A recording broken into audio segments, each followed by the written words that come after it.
Cooler Master has been recognized for delivering some of the best consumer-oriented cases that fit the bank and do the job right.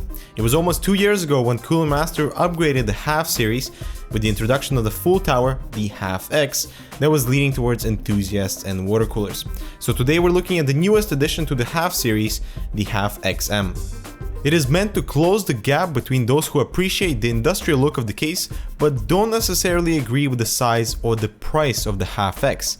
So in essence, the case displays many of the impressive qualities of the HAF X but in a smaller form, with the release price of $130.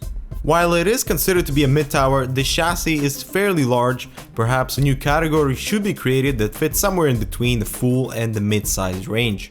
The HAF XM carries with it the common aggressive characteristics found on all the HAF series. With a combination of plastic and steel for construction, Cooler Master managed to deliver a solid case throughout. So let's take a closer look. For the front panel connections, we have the audio ports, USB 3 and USB 2 ports, USB 3 connecting through an internal 20-pin cable, and unfortunately no adapter is included. Located at the top are the power button, LED switch for the front fan, and a reset button. The front panel has 3 optical drives with built-in dust filters, below which 2 hot swap drives are located, an excellent addition for any enthusiast that supports both 2.5 and 3.5 inch drives. The panel is easily removable, just don't forget to take out the hot swap base first, and it also has a built-in dust filter. For the front intake, Cooler Master includes a 200mm fan with mounting holes for dual 120 or a single 140mm fan, so plenty of fan sizing options to suit your configuration. Moving back to the top, a neat little feature is this top pocket with a rubber insert that acts as a non-slip surface, excellent for storing USB keys and other small items to get rid of some of that table clutter. And the top panel can easily be removed with just one thumb screw and has a built-in dust filter and allows for the fans to be installed above the steel frame, a welcome sight for water coolers. The HAF XM comes equipped with another 200mm fan with many other cooling options available, such as installation of a second 200mm fan for extremely powerful exhaust, or a dual 120 and 140mm fans are supported, perfect for dual radiators. At the back we have water cooling holes, an exhaust fan, I/O slot, 8 PCI slots plus the vertical one for accessories, and a bottom mounted power supply, unfortunately without an easily accessible dust filter. And the chassis is elevated with pre-installed case feet that allows for ventilation for that power supply. Both of the side panels are not flat and have these pop-outs to allow for easier cable management at the back and installation of fans to the side panel without interference with the internals. Getting inside the HAF XM has been made extremely simple and is now more convenient with this latched handle. The side panel is solid and supports an optional 200mm fan or dual 240mm fans, and a removable dust filter is also provided. The chassis will also be available with a side window for those who want to show off the internals. And starting it from our usual spot, the optical bays use a toolless mounting mechanism, below which the internal ports for the 2 hot swap bays are located, and the hard drive cage that can mount 6 drives using a toolless bracket with SSD support. The top half of the cage can be disassembled to allow more clearance for the front intake, and the cage wall can also mount a single 120mm fan that would help in the thermal department, directing the airflow straight into your graphics card. Additional cutouts are also available to route any smaller cables that would come in very handy. On the other side, we have a large CPU cutout with the rubber grommets around the motherboard tray to accommodate for all the wiring, and this sliding power supply cover, which seems to become the staple for the HAF series and is really useful to hide all the cables coming from the power supply.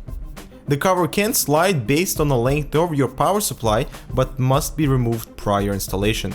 Now, one disappointing aspect of such a promising interior is the dust filter for the power supply.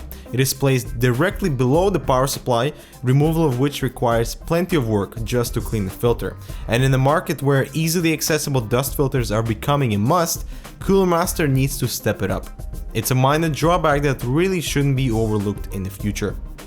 At the back of the case, the large backplate opening should come in handy when replacing coolers, and all the rubber grommets are placed appropriately, especially the enlarged one at the bottom, very handy for hassle-free cable management, with plenty of cable tie notches for all the wiring.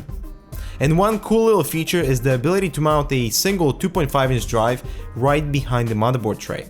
SSDs are still pretty pricey, and many use only one drive as a boot drive, leaving more room for the 3.5-inch drives for the hard drive cage.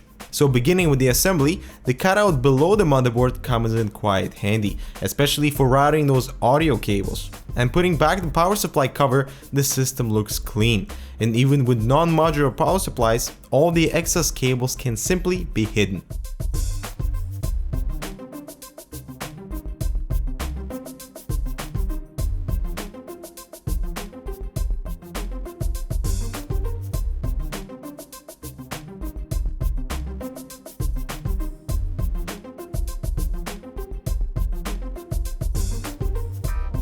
The case will have no problem supporting the longest cards in the market, even with the fan installed onto the hard drive cage. This means all the drive mounts can be utilized without any hardware limitations.